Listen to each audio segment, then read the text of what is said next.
नमस्कार, फाइटर समाचार में आपका स्वागत है। पेश आज 3 जुलाई रविवार सुबह 6 बजे राजस्थान की खास खबरें। केरल के तिरुवनंतपुरम में कल्लबलम कस्बे में कर्ज से लदे एक परिवार के 5 सदस्यों ने खुदकुशी कर लिए जाने का मामला सामने आया है। पुलिस सूत्रों के मुताबिक मृतकों की पहचान मणिकंदन, उनकी पत्नी संध्या, बच्चे अमेया और अजेश और उनकी मां की बहन देवकी के रूप में हुई है। उन्होंने बताया कि मणिकंदन अपने कमरे में लटके पाए गए, जबकि अन्य ने कथित तौर पर जहर खाकर आत्महत्या कर ली। बताया जाता है कि परिवार के लोग अत्यंत आर्थिक तंगी से जूझ रहे थे। पंचायत स्वास्थ्य अधिकारियों की आपत्ति तथा अन्य कारणों से पिछले कुछ दिनों से मणिकंदन अपनी दुकान नहीं खोल सके थे। पुलिस ने मामला दर्ज कर लिया है और आवश्यक तहकीकात कर रही है। बांसवाड़ा जिले में तलवार की नोक पर चचेरे भाई की पत्नी का अपहरण करने वाले युवक को सबक सिखाने के लिए पति ने उस पर जीप चढ़ा दी। घायल युवक जान बचाकर वहां से भागा, जिसे रात में जिला अस्पताल पहुंचाया गया। सुबह पुलिस ने घायल के बयान दर्ज किए। पति आरोपी भाई की हरकतों से हैरान था। आरोपी आए दिन उसकी पत्नी और परिवार को गालियां दे रहा था। आरोपी ने गांव की पंचायत का फैसला मानने से भी इनकार कर दिया था। इसके बाद दोनों भाइयों के बीच नौबत मरने मारने पर आ गई। मामला कलिंजरा थाने के जबूड़ी गांव का है। युवक को अस्पताल में भर्ती कराए जाने जयंती लाल ने बताया कि जम्बूड़ी निवासी 35 वर्षीय दूल्हा घायलावस्था में जान बचाने के लिए उसके घर में आकर छिप गया था। वहीं जयंती लाल ने बताया कि दूल्हा पहले से विवाहित है। करीब 15 साल पहले उसका विवाह हो गया था।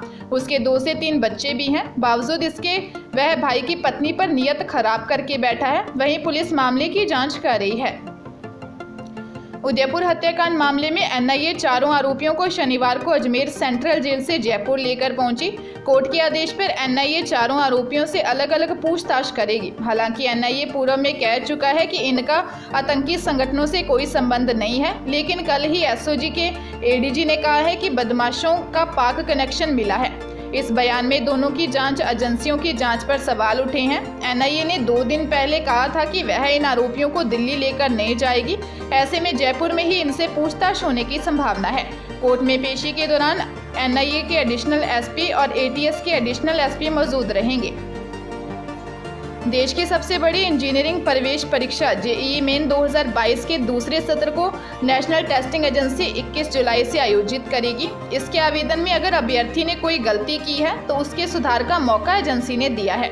समय सीमा 3 जुलाई यानी शनिवार तक की तय की गई है। नोटिफिकेशन के अनुसार रविवार रात को 11:50 तक सुधार किया जा सकता है। इसके साथ ही जेईई मेन 2022 जून के परिणाम के बाद ऑनलाइन आवेदन के लिए 1 या 2 दिन की छूट विद्यार्थियों को दोबारा मिलेगी। यह जानकारी भी नेशनल टेस्टिंग एजेंसी के नोटिफिकेशन के जरिए दी गई है। एक्सपर्ट्स के अनुसार विद्यार्थी का ऑनलाइन आवेदन की त्रुटि सुधार के लिए दी जाने वाली फीस इंटरनेट बैंकिंग, यूपीआई या क्रेडिट डेबिट कार्ड के जरिए जमा करवा सकेंगे। व्हाट्सएप पर आपत्तिजनक और संवेदनशील कंटेंट की रोकथाम के लिए सख्त रवैया अपना रहा है। इसी क्रम में व्हाट्सएप ने मई में 19 लाख से ज्यादा अकाउंट्स को बैन कर दिया। दरअसल व्हाट्सएप ने नए आईटी नियम 2021 के अनुपालन में भारत में अपनी मंथली रिपोर्ट का 12वां एडिशन प्रकाशित किया है, जिसमें इस तरह बात का खुलासा हुआ। रिपोर्ट में लेटेस्ट एडिशन में कंपनी ने बताया कि उनसे 1 मई से 31 मई 2022 के बीच अपने प्लेटफॉर्म से 19 लाख से अधिक अकाउंट्स पर प्रतिबंध लगा दिया। मैसेजिंग प्लेटफॉर्म ने खुलासा किया है कि उल्लेखित समय अवधि के दौरान उसे कुल 303 बैन अपील रिपोर्ट मिली, जिनमें से उसने 23 रिपोर्ट्स पर कार्रवाई की। कंपनी को कुल 149 account support report, 34 product safety report और 13 सेफ्टी रिपोर्ट्स भी मिली। इसमें इनसे किसी भी रिपोर्ट में कार्रवाई नहीं की। कुल मिलाकर व्हाट्सएप को 1 मई से 31 मई के बीच 528 रिक्वेस्ट प्राप्त हुए, जिनमें से उसने केवल 23 रिपोर्ट्स पर कार्रवाई की। इसने इसी अवधि के दौरान अपने प्लेटफॉर्म से कुल 19,10,000 अकाउंट्स पर भी प्रतिबंध लगा दिया। उदयपुर में कन्हैयालाल हत्याकांड को लेकर अब आरोपी प्रत्यारोप की राजनीति भी तेज हो गई है। कांग्रेस ने कहा है कि उदयपुर जघन्य हत्याकांड के आरोपियों के संबंध में भाजपा के 2 नेताओं से होने का खुलासा हुआ है, इसलिए पार्टी के शीर्ष नेतृत्व को इस पर स्पष्टीकरण देना चाहिए। कांग्रेस प्रवक्ता पवन खेड़ा ने शनिवार को यहां पार्टी मुख्यालय में संवाददाता सम्मेलन में कहा कि उदयपुर की विभत्स घटना के संदर्भ में कल एक मीडिया ग्रुप ने बेहद सनसनीखेज खुलासा करते हुए कहा है कि कन्हैयालाल की हत्या के मुख्य आरोपी रियाज अटारी के संबंध भाजपा नेता इरशाद चैनवाला एवं मोहम्मद ताहिर से हैं और उनके संबंधों की तस्वीरें जग जाहिर हैं। उन्होंने कहा कि इसी खुलासे में यह बात भी सामने आई है कि रियाज अटारी से अक्सर राजस्थान भाजपा के कद्दावर नेता एवं राज्य के पूर्व गृह मंत्री गुलाबचंद कटारिया के कार्यक्रम में भाग लेता रहता है। रियाज की राजस्थान भाजपा अल्पसंख्यक इकाई की बैठकों में शामिल होने की तस्वीरें भी सामने आई हैं। पंजाब में नई एक्साइज पॉलिसी के तहत ठेकों में आई रेट लिस्ट मुताबिक शराब के दामों में 30 से 40% तक की बड़ी गिरावट दर्ज हुई है। वहीं शराब की बिक्री को बनाए गए अधिनियम के मुताबिक महानगर में 24 घंटे शराब की बिक्री की अनुमति दी गई है। एक्साइज विभाग द्वारा टेंडर लगाने की अवधि में 1 दिन की बढ़ोतरी किए जाने से शनिवार शाम को ठेकों की संख्या बढ़ने के आसार हैं, क्योंकि 30 जून को विभाग द्वारा समय बढ़ाने से पंजाब में 35 नए ग्रुप सेल हुए हैं। शराब बेचने के नियमों के मुताबिक ठेके खुलने का समय सुबह 9 बजे से लेकर रात 12 बजे तक रहेगा, जबकि रेलवे स्टेशन वाले ठेके पर 24 घंटे शराब की बिक्री की जा सकती है। विभाग ने टेंडर करने की तिथि में 1 दिन की बढ़ोतरी तो कर दी, लेकिन इस बार ग्रुपों की फीस में कमी नहीं की गई। भीलवाड़ा में 31 मई को पत्थर से अपनी मां की हत्या करने वाले आरोपी बेटे को पुलिस ने गिरफ्तार कर लिया है।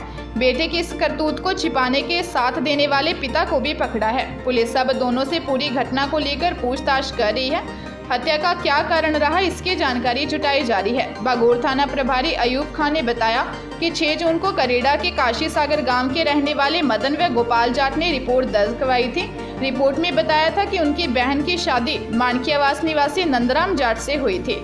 बहन के एक बेटा राधेश्याम जाट भी है। 31 मई की रात को बहन की मौत की खबर मिली।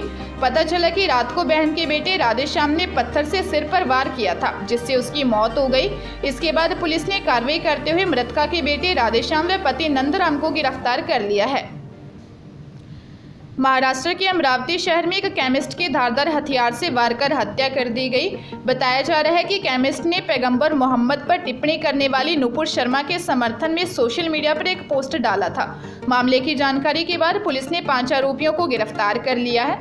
बता दें कि पैगंबर मोहम्मद पर विवादित टिप्पणी के बाद नुपुर शर्मा को पूरे देश में विरोध देखने को मिल रहा है। पुलिस के मुताबिक 54 साल के केमिस्ट उमेश प्रहलादराव कोले की 21 जून को हत्या कर दी गई थी और इस सिलसिले में अब तक 5 लोगों को गिरफ्तार किया जा चुका है।